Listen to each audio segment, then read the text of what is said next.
Assalamualaikum warahmatullahi wabarakatuh. Selamat pagi anak-anakku semua, kelas 7 MTS Negeri 10 Sleman. Bagaimana kabar kalian hari ini? Semoga senantiasa dalam keadaan yang sehat dan selalu semangat untuk mengikuti pelajaran. Pada kesempatan kali ini, marilah kita awali pembelajaran Al-Quran Hadis dengan berdoa. Berdoa dimulai. Bismillahirrahmanirrahim. Cukup. Selanjutnya untuk pertemuan kali ini kita akan membahas tentang cara memfungsikan Al-Quran dan Hadis dalam kehidupan sehari-hari. Di dua pertemuan sebelumnya kita telah membahas tentang pengertian dan fungsi dari Al-Quran dan Hadis. Sedangkan pada pertemuan kali ini kita akan belajar tentang memfungsikannya Al-Quran dan Hadis dalam kehidupan, baik itu pribadi, keluarga, masyarakat, maupun bangsa dan negara. Oke, yang pertama kita akan belajar tentang fungsi Al-Quran dan Hadis dalam Islam. Yang pertama, Al-Quran merupakan kitab suci terakhir yang diturunkan Allah SWT dan sebagai penyempurna dari kitab-kitab Allah sebelumnya yang pernah diturunkan sebelumnya. Contoh, Zabur, Taurat, dan Injil. Di pertemuan pertama Pak Juni sudah menerangkan bahwa memang benar Al-Quran ini adalah penyempurna atau akhir dari kitab-kitab yang Allah turunkan kepada nabi-nabi terdahulunya. Maka kitab Al-Quran ini ditujukan pada semua umat. Sedangkan kalau kitab sebelum Al-Quran itu hanya digunakan pada umat pada zaman itu. Seperti itu. Kemudian yang kedua, fungsinya sebagai sumber pertama dan utama dalam Islam. Al-Quran sebagai sumber pokok dan kemudian hadis mendukung dari apa yang sudah dituliskan dalam Al-Quran. Yang ketiga, hadis merupakan sumber kedua ajaran Islam setelah Al-Quran. Jelas ya, karena kemarin di pertemuan ketiga kita sudah membahas tentang hadis itu apa dan posisi dalam Al-Quran dalam ajaran Islam itu nomor berapa. Yang keempat, hadis merupakan rujukan umat Islam dalam memahami syariat. Syariat ini biasanya diterangkan dalam Al-Quran, kemudian hadis menerangkan apa yang belum ada dalam Al-Quran. Kemarin kan hadis ada 3 ya, kalau masih anak-anak ingat, ada hadis fi'li, qauli, dan takriri. Seperti itu. Selanjutnya, dan fungsi Al-Quran dan hadis sebagai pedoman hidup dalam kehidupan pribadi. Dalam surat Al-Maidah ayat 45 dijelaskan bahwa setiap muslim wajib menggunakan Al-Quran dan hadis sebagai pedoman di segala aspek kehidupannya. Orang yang tidak menggunakan Al-Quran dan hadis sebagai pedoman hidupnya berarti telah durhaka kepada Allah SWT dan Rasulnya. Bisa dilihat, A'udzubillahi minasyaitonirrajim. Bismillahirrahmanirrahim. Wa katabna alaikum fiha anna nafsa bil nafsi wal aina bil aini wal anfa bil anfi wal uduna bil uduni was sina bisin wal juruha kisos faman tasaddaqa bihi fahuwa kaffaratun lah wa man lam yahkum bima anzalallahu faulaika humudz zalimun. Terjemahan dari Kemenak, kami telah menetapkan bagi mereka Bani Israel di dalamnya Taurat bahwa nyawa dibayar dengan nyawa, mata dengan mata, hidung dengan hidung, telinga dengan telinga, gigi dengan gigi, dan luka ada kisasnya, balasan yang sama. Siapa yang melepaskan hak kisahnya, maka itu menjadi penebus dosa baginya. Siapa yang tidak membutuhkan sesuatu menurut ketentuan yang ditentukan Allah, maka mereka itulah orang-orang yang zalim. Di sini yang dimaksud adalah urusan itu diserahkan, apapun urusan yang kita hadapi dalam kehidupan pribadi kita diserahkan, dipedomankan pada Al-Quran dan hadis sebagai petunjuk umat Islam. Contohnya seperti ini.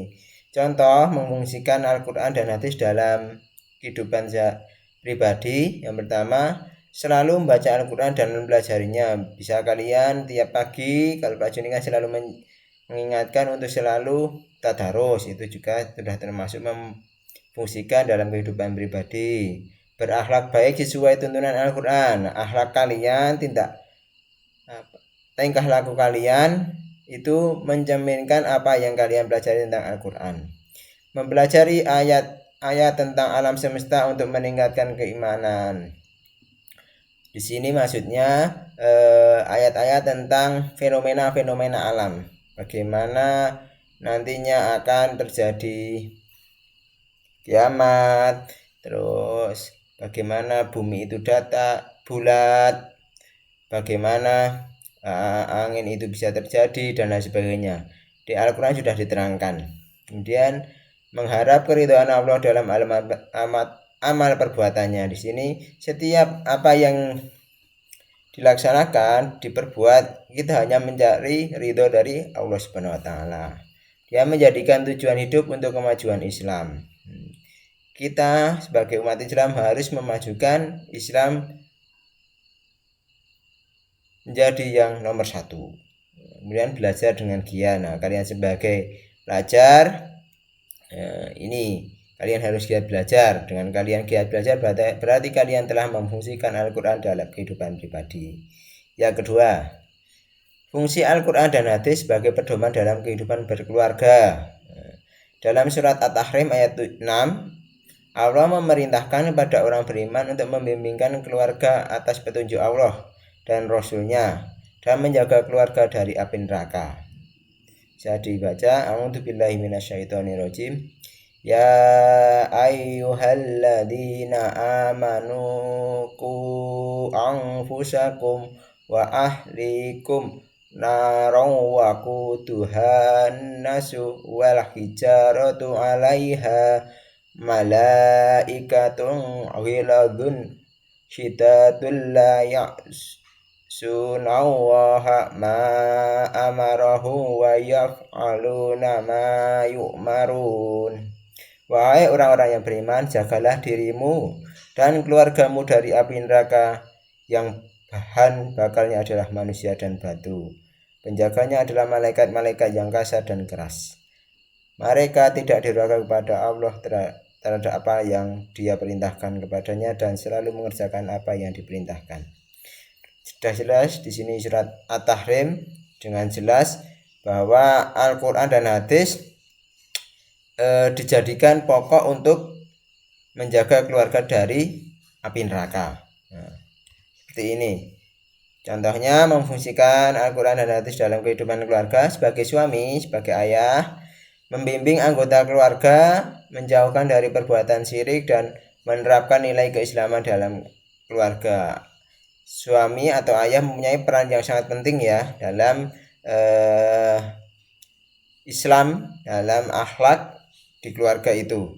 Jika ayah atau suami membimbing keluarganya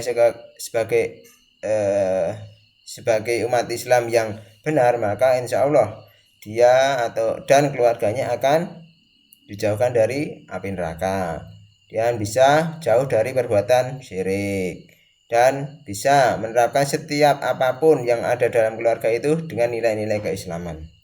Dan sebagai istri atau ibu mentaati perintah suami selama tidak bertentangan dengan Al-Quran, mendidik anak, menjaga harta suami dan tidak boros. Nah, ini sebagai istri. Nah, kalau kalian sebagai anak harusnya berbakti kepada orang tua dan mendoakan kedua orang tua.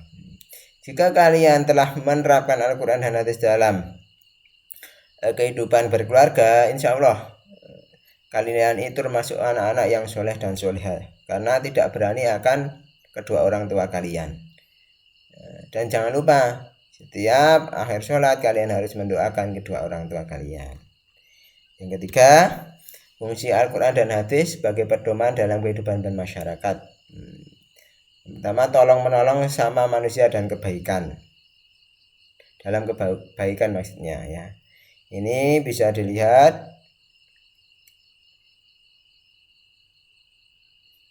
ya ayyuhalladzina amanu la tukhillu sya'airallahi wala syahrul harama walal hadya walal qalaida wala aminal baital harama yabtahuna fadlam mir rabbihim waridwana wa idza halaltum fastadu wala yajri mannakum sana'anu qaumin an saddukum nganil masjidil haram an ta'tadu wa ta'awanu 'alal birri wat taqwa wala ta'awanu 'alal ismi wal 'udwan wattaqullaha innallaha syadidul 'iqab. Di sini, wahai orang-orang yang beriman, janganlah kamu melanggar syiar-syiar ataupun kesucian Allah. Jangan melanggar kehormatan bulan-bulan haram, jangan mengganggu hewan-hewan kurban dan qalaid ataupun hewan-hewan yang kurban yang diberi tanda. Dan jangan pula mengganggu para pengunjung Baitur Rahman sedangkan mereka mencari karunia dan ridho Tuhannya. Apabila kamu telah bertahalul atau menyelesaikan ihram, berburulah. Janganlah sekali-kali kebencianmu kepada suatu kaum karena mereka menghalang-halangimu dari Masjidil Haram, mendorongmu berbuat melampaui batas pada mereka. Nah, ini yang terakhir ini jelas, tolong menolonglah kamu dalam mengajarkan kebajikan dan takwa, dan tolong menolong dalam berbuat dosa dan permusuhan. Dan jangan tolong menolong dalam berbuat dosa dan permusuhan. Bertakwalah kepada Allah, sungguh Allah sangat berat siksanya. Di sini dalam Al-Quran dijelaskan kita harus tolong menolong dalam hal kebajikan atau kebaikan, jangan tolong menolong dalam berbuat dosa. Tolong menolong dalam berbuat dosa itu seperti apa contohnya? Mengajak mencuri itu tidak boleh. Nyontek itu tidak boleh. Nah, itu ketika kita tidak menerapkan Al-Quran dan hadis dalam kehidupan bermasyarakat, maka tolong menolong dalam berbuat dosa itu mungkin bisa akan terlaksana. Tapi jika kita mau menerapkan Al-Quran dan hadis dalam kehidupan bermasyarakat, insya Allah kita akan selalu mengajak tetangga kita, saudara kita untuk berbuat baik. Nabi Muhammad menganjurkan untuk selalu berbuat baik kepada tetangga kita, karena apapun kondisi tetangga kita, kita sebagai umat Islam tidak boleh membencinya. Jika ada tetangga yang membuat kesalahan, alangkah baiknya saling mengingatkan agar tidak terjadi permusuhan. Contohnya, ikut berpartisipasi dalam kegiatan bermasyarakat selama tidak bertentangan dengan ajaran agama. Banyak ya kegiatan bermasyarakat yang tidak bertentangan dengan ajaran agama, gotong royong, ya. Terus jika ada takziah ikut, dari memandikan sampai menguburkan dan lain sebagainya. Kemudian tidak berbuat hal-hal yang menimbulkan keresahan. Ini jelas contoh apa? Tidak ya, perbuatan yang menimbulkan keresahan, gunjing, terus ngerasani tanggane, itu tidak boleh. Dan menjaga kerukunan dalam kehidupan bermasyarakat, ini sudah jelas. Dan selalu tolong menolong dalam hal kebaikan, tapi tentunya ya, dan saling menasihati dalam kebaikan dan mencegah kemungkaran. Nah, apabila ada tetangga yang ingin berbuat jelek terhadap kita maupun orang lain, alangkah baiknya kita bisa menasihati ataupun mencegahnya agar tidak terjadi hal tersebut. Yang terakhir, fungsi Al-Quran dan hadis sebagai pedoman dalam kehidupan berbangsa dan bernegara. Al-Quran memerintahkan orang-orang beriman untuk mentaati Allah, Rasul, dan ulil amri. Maksud dari dari ulil amri adalah yang memiliki kewenangan untuk mengatur seperti ulama dan pemerintah. Ini ayatnya, ya ayyuhalladzina amanu atiullaha wa atiur rasul wa ulil amri minkum. Ini, wahai orang-orang yang beriman, taatilah Allah dan taatilah Rasul serta ulil amri, yaitu pemegang kekuasaan di antara kamu. Ketika kita sudah menerapkan Al-Quran dan hadis, maka kita bisa mentaati pemerintah. Contohnya apa? Di saat masa pandemi ini kita bisa menerapkan 5M seperti anjuran pemerintah. Kita bisa berada di rumah saja seperti itu. Dengan penerapan seperti itu, kita sudah termasuk orang-orang yang memfungsikan Al-Quran dan hadis sebagai pedoman dalam kehidupan berbangsa dan bernegara. Karena kita sudah taat terhadap pemerintah. Nah, ini contoh lain, beriman dan bertakwa kepada Allah, berperan aktif dalam membangun bangsa dan negara dengan Al-Quran dan hadis. Nah, jadi contohnya seperti kita taat kepada pemerintah itu, ya kita dalam kondisi PPKM ini bisa di rumah saja, tidak usah main-main kemana-mana jika tidak terpaksa. Dan ikut mencerdaskan kehidupan bangsa dan negara itu apa? Ya kalau kalian mau belajar sekolah, ini kan termasuk ikut mencerdaskan kehidupan bangsa dan negara. Dia mendukung program-program pemerintah selama tidak bertentangan dengan Al-Quran. Seperti tadi, di rumah saja, kemudian pelaksanaan Pancasila, melakukan Pancasila dalam kehidupan sehari-hari. Mungkin itu saja terkait dengan cara memfungsikan Quran dan hadis dalam kehidupan pribadi, keluarga, masyarakat, dan bangsa negara. Tugasnya bisa dilihat, rangkumlah materi yang disampaikan dalam video ini di buku tulis masing-masing, kemudian dikirim melalui link yang tertera di WhatsApp group.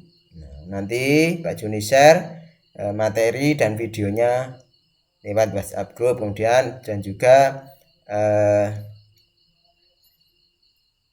link untuk mengerjakan